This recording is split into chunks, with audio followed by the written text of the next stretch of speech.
Hey y'all, what's going on? It's Devin here at All Star Toyota. Today I'm going to be showing you guys the functionality of the smart key device with the Toyota Camry.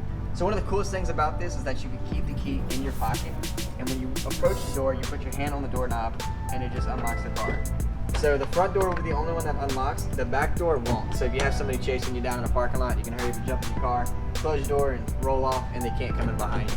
So another really cool thing about this smart key device that not all other models do and all other brands do, but in a Toyota, in the trunk, if you're loading stuff up, like let's say sports equipment, groceries, whatever it might be, you can lock the car, you can throw the key in the trunk, and then close the trunk. And it's going to give you this really large alarm to let you know that you actually locked your key in your trunk. So now I know that the key is in the trunk. You just come here, you open the trunk back up, and you grab your key. So another cool thing is that the other door on the passenger side will also unlock, just like the front driver's side door.